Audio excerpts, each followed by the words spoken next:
लंबे समय से चले आ रहे राजनीतिक उथल पुथल पर विराम लगाते हुए हाल ही में ब्रिटेन के प्रधानमंत्री बोरिस जॉनसन ने अपने पद से इस्तीफा दे दिया है। उनके इस्तीफे के बाद ब्रिटेन में अब एक राजनीतिक उथल पुथल का माहौल बना हुआ है।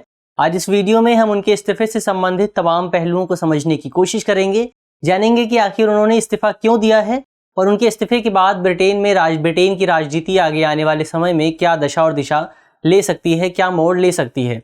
वीडियो शुरू करते हैं और सबसे पहले वीडियो की रूपरेखा को समझ लेते हैं, यानी उन बिंदुओं की बात कर लेते हैं जिनके माध्यम से हम अपनी चर्चा को आगे बढ़ाएंगे। तो वीडियो में सबसे पहले हम न्यूज़ यानी खबर को देखेंगे। इसके बाद जानेंगे कि ब्रिटेन का जो मौजूदा संकट है वो मौजूदा संकट आखिर है क्या।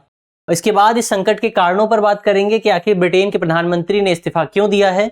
साथ ही ये भी जानेंगे कि इस संबंध में आगे ब्रिटेन के पास क्या विकल्प मौजूद हैं, किसे प्रधानमंत्री के तौर पर नियुक्त किया जा सकता है। इसके अलावा ब्रिटेन की राजनीतिक प्रणाली को भी समझने की कोशिश करेंगे। ब्रिटेन का जो पॉलिटिकल स्ट्रक्चर है उस स्ट्रक्चर पर भी बात करेंगे और साथ ही भारत और ब्रिटेन की राजनीतिक प्रणाली और संवैधानिक प्रणाली में जो समानताएं और जो अंतर मौजूद है उस अंतर को भी समझने की कोशिश करेंगे और उस पर भी बात करेंगे। और अंत में एक प्रश्न पर भी चर्चा करेंगे। प्रश्न प्रीलिम्स के स्तर का है और आप इस वीडियो में बताए गए तथ्यों के आधार पर प्रश्न को हल करने की कोशिश कर सकते हैं। ये जो पूरा विषय है वो सामान्य अध्ययन प्रश्न पत्र 2 से संबंधित है और आप इसे अंतर्राष्ट्रीय संबंध और भारत के हितों पर अन्य देशों की नीतियों और राजनीति के प्रभाव जैसे खंडों से जोड़कर देख सकते हैं। इसके अलावा आप इसे भारतीय राज्य व्यवस्था और भारतीय संविधान जैसे खंडों से भी जोड़कर देख सकते हैं। वीडियो शुरू करते हैं और सबसे पहले आज की न्यूज़ देख लेते हैं। आज की हमारी जो न्यूज़ है वो इंडियन एक्सप्रेस के एक्सप्लेन्ड सेक्शन से है। हमारी खबर है, after vowing repeatedly to keep going Boris Johnson has finally resigned, why.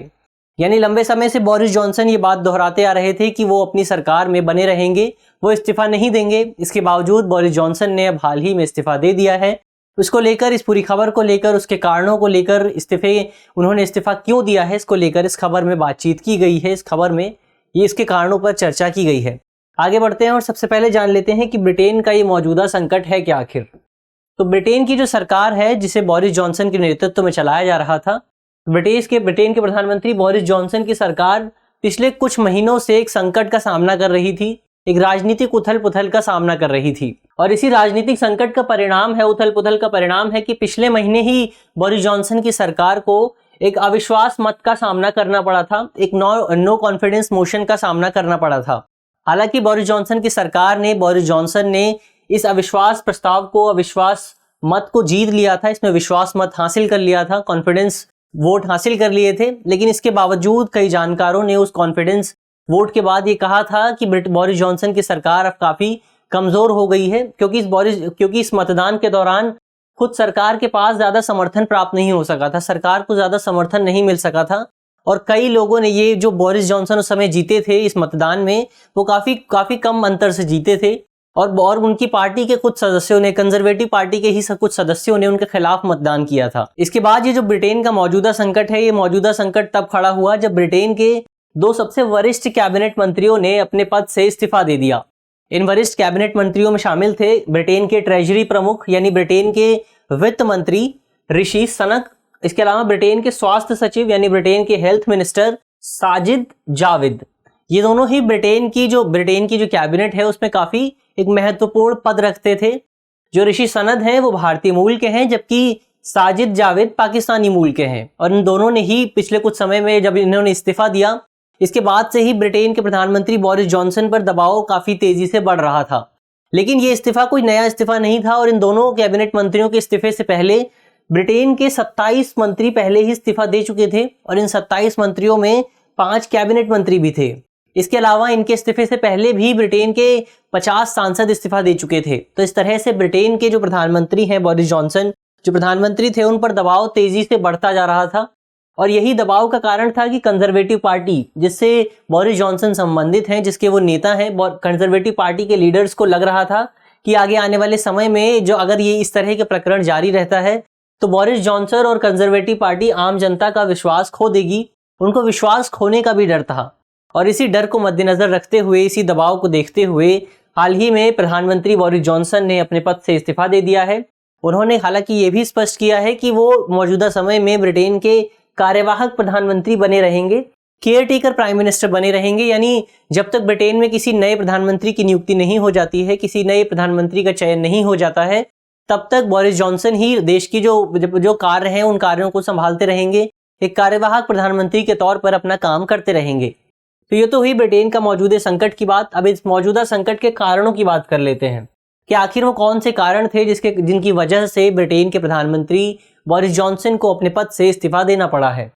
तो ऐसी कई घटनाएं रही हैं पिछले कुछ महीनों में, जिन घटनाओं के कारण सरकार की कार्यप्रणाली, बोरिस जॉनसन की सरकार की जो पद्धति है, उनके काम करने के जो तरीके हैं, उन तरीकों पर प्रश्न चिन्ह लगाए गए थे। और इन पूरी घटनाओं में सबसे प्रमुख कुछ दो घटनाएं थी। पहली घटना थी इसमें से पार्टी गेट स्कैंडल। दरअसल बीते दिनों मई 2022 में एक रिपोर्ट सामने आई थी। इस रिपोर्ट में पता चला था कि मई 2020 और अप्रैल 2021 के बीच जब दुनिया भर में लॉकडाउन लागू किया गया था और दुनिया महामारी की चपेट में थी, ब्रिटेन में भी लॉकडाउन लागू किया गया था, ब्रिटेन में भी महामारी अपनी पीक पर थी, अपनी चरम पर थी। तो इस दौरान बोरिस जॉनसन और उनके स्टाफ द्वारा जो लॉकडाउन संबंधी नियम थे, उन नियमों का उल्लंघन किया गया। उन लोगों के द्वारा, बोरिस जॉनसन के द्वारा अपने घर में, अपने ऑफिस में पार्टीज आयोजित की गई, जलसे आयोजित की गए, और जिसके कारण पुलिस ने कई लोगों पर फाइन भी लगाए, जिसमें बोरिस जॉनसन के कई संबंधी, कई करीबी लोग भी शामिल थे। इसकी वजह से ही कई लोगों के बीच, आम लोगों के बीच इस पूरे विषय को लेकर काफी गुस्सा मौजूद था और कंजर्वेटिव पार्टी के कई सदस्य भी बोरिस जॉनसन से काफी ज्यादा गुस्सा थे।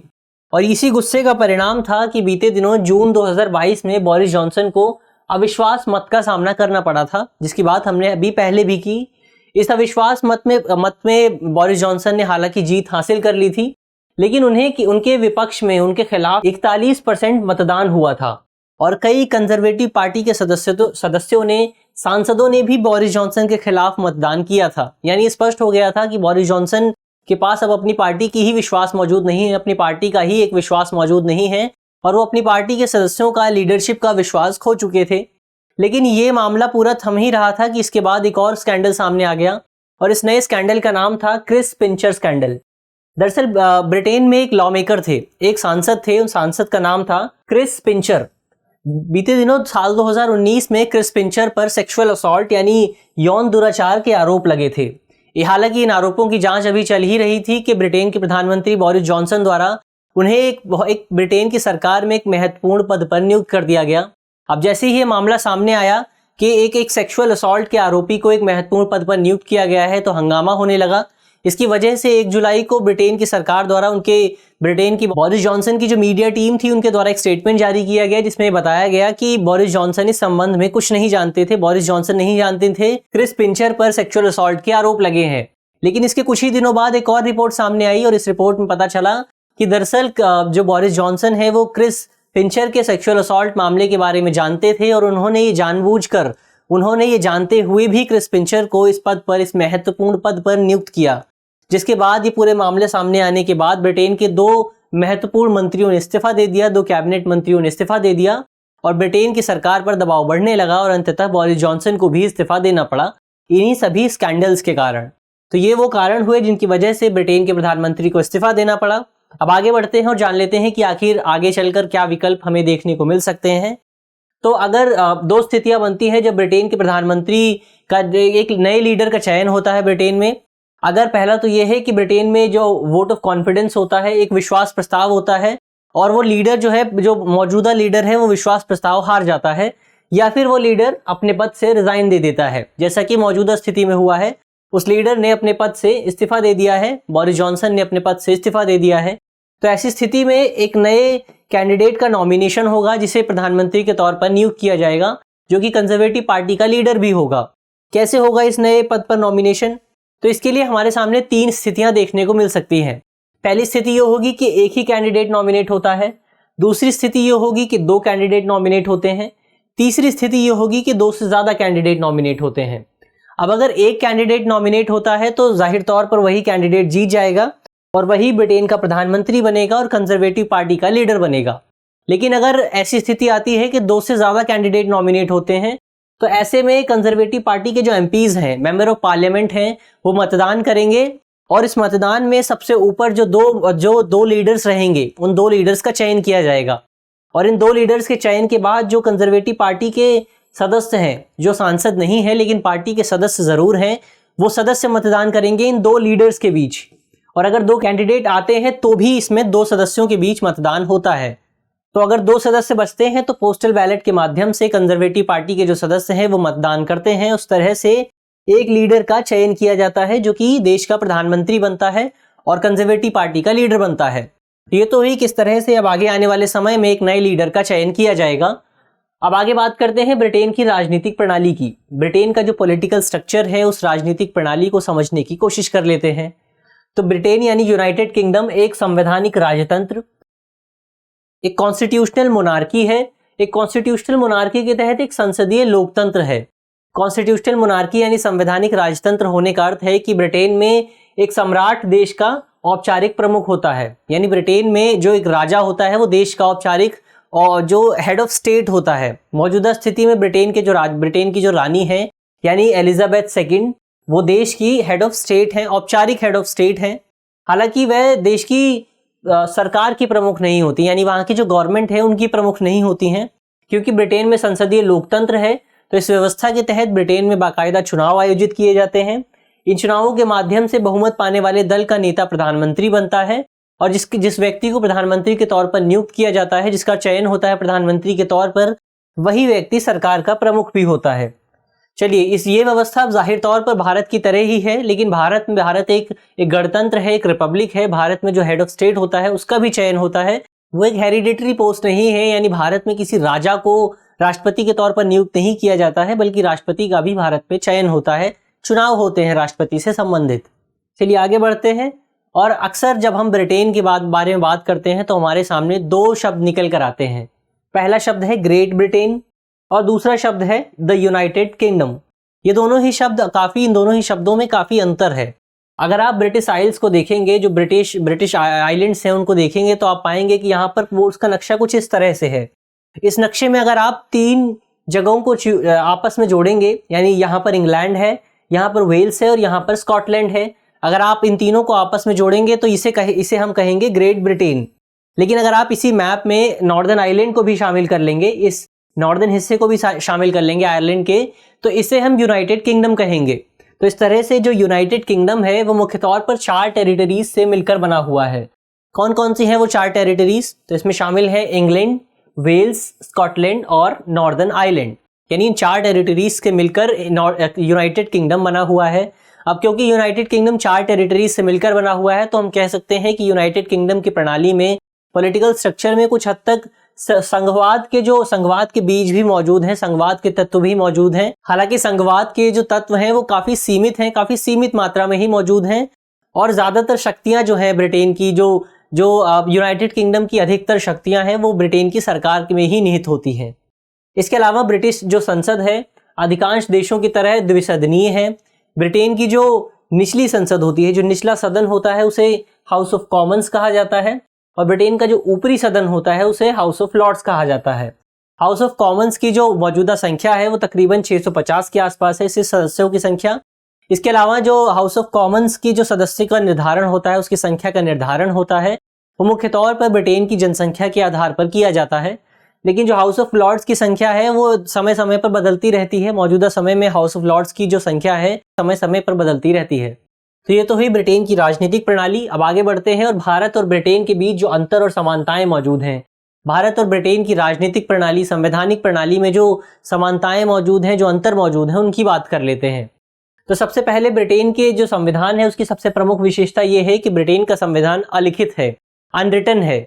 ब्रिटेन का कोई भी लिखित संविधान मौजूद नहीं है, बल्कि ब्रिटेन का जो संविधान है वो मुख्य तौर पर राजनीतिक कन्वेंशंस और परंपराओं पर आधारित है। यानी ब्रिटेन में कोई भी एक लिखित संविधान नहीं है, कोई भी ब्रिटेन में एक संविधान सभा का गठन नहीं किया गया था जिसने संविधान लिखा हो देश का। जबकि इसके विपरीत भारत के पास एक सबसे लंबा एक लिखित संविधान मौजूद है। भारत का संविधान भारत की संविधान सभा द्वारा लिखा गया था, और यही भारत और ब्रिटेन के बीच सबसे प्रमुख अंतरों में से एक है, दोनों देशों की संवैधानिक प्रणाली के बीच। इसके अलावा जो ब्रिटेन का संविधान है वो काफ़ी फ्लेक्सिबल है, काफ़ी लचीला है। ब्रिटेन के जो संविधान है, ब्रिटेन के संविधान से संबंधित जो भी प्रावधान है, उन्हें केवल साधारण बहुमत के जरिए ही बदला जा सकता है, उनमें संशोधन किया जा सकता है। जबकि भारत का जो संविधान है वो ना तो लचीला है और ना ही कठोर है। भारत के संविधान को एक हाइब्रिड तरीके से देखा जाता है, एक मिश्रण तरीके से देखा जाता है। भारत के संविधान में कुछ प्रावधान ऐसे भी हैं जिन्हें एक सामान्य बहुमत के जरिए भी बदला जा सकता है, उनमें संशोधन किया जा सकता है, जबकि कुछ प्रावधान ऐसे भी हैं जिनमें परिवर्तन के लिए हमें विशेष बहुमत की भी जरूरत होगी, राज्यों की सहमति लेने की भी जरूरत होगी। तो इस तरह से भारत का संविधान एक हाइब्रिड संविधान है, एक लचीला भी संविधान है, एक कठोर संविधान भी है। दोनों के मिश्रण तत्व मौजूद हैं भारत के संविधान में। इसके अलावा ब्रिटेन में संसद की संप्रभुता के सिद्धांत को अपनाया गया है। ब्रिटेन की संसद को किसी भी कानून को बनाने, किसी भी कानून को संशोधित करने या किसी भी कानून को निरस्त करने की शक्ति प्रदान की गई है। और इसमें सबसे प्रमुख बात यह है कि ब्रिटेन की जो न्याय प्रणाली है, जो न्यायपालिका है, वो ब्रिटेन की संसद द्वारा बनाए गए किसी भी कानून पर प्रश्न चिन्ह नहीं लगा सकती है, किसी भी कानून को निरस्त नहीं कर सकती है। जबकि भारत में इस पूरे नियम को इतनी सख्ती से लागू नहीं किया गया है।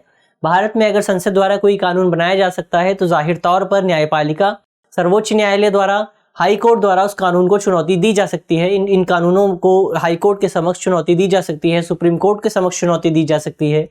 इसके अलावा ब्रिटेन में न्यायपालिका की स्वतंत्रता के सिद्धांत को भी अपनाया गया है। ब्रिटेन में न्यायाधीशों को तब तक हटाया नहीं जा सकता जब तक उन पर गंभीर दुर्व्यवहार के आरोप न लगे हों। और ब्रिटेन के दोनों सदन हैं, संसद के जो दोनों सदन हैं, वो दोनों ही सदन उस न्यायाधीश को हटाने पर सहमत ना हो जाएं। यानी अगर किसी न्यायाधीश पर गंभीर दुर्व्यवहार के आरोप लगते हैं तो भी उसे केवल तभी हटाया जा सकता है जब ब्रिटेन की संसद के दोनों सदन इस बात पर सहमत हो जाएं। और इस तरह से ब्रिटेन में न्यायपालिका की स्वतंत्रता को सुनिश्चित करने के लिए काफी महत्वपूर्ण प्रावधान किए गए हैं। इन्हीं प्रावधानों का परिणाम है कि ब्रिटेन में जज बिना किसी दबाव के काम करने में सक्षम होते हैं। और भारत में भी कुछ इसी तरह की प्रणाली को अपनाया गया है। चलिए, ये तो हुई भारत और ब्रिटेन की प्रणालियों में क्या क्या अंतर मौजूद हैं, क्या क्या समानताएं मौजूद हैं। अब आगे बढ़ते हैं और एक प्रश्न पर चर्चा कर लेते हैं। प्रश्न प्रीलिम्स के स्तर का है और आप कमेंट बॉक्स में इस प्रश्न का जवाब दे सकते हैं। प्रश्न है कि निम्नलिखित कथनों पर विचार कीजिए। पहला कथन है हमारा, यूनाइटेड किंगडम का लिखित संविधान मुख्यतः कन्वेंशन और परंपराओं पर आधारित है। दूसरा कथन है, यूनाइटेड किंगडम में संसद द्वारा बनाए गए कानूनों को न्यायपालिका के समक्ष चुनौती नहीं दी जा सकती है। आपको बताना है कि दोनों में से कौन से कथन सही है। हमारे ऑप्शंस हैं केवल एक, केवल दो, एक और दो दोनों, ना तो एक और ना ही दो। आप कमेंट बॉक्स में सवाल का जवाब देने की कोशिश कर सकते हैं।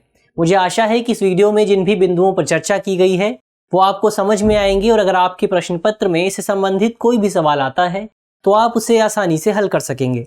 धन्यवाद।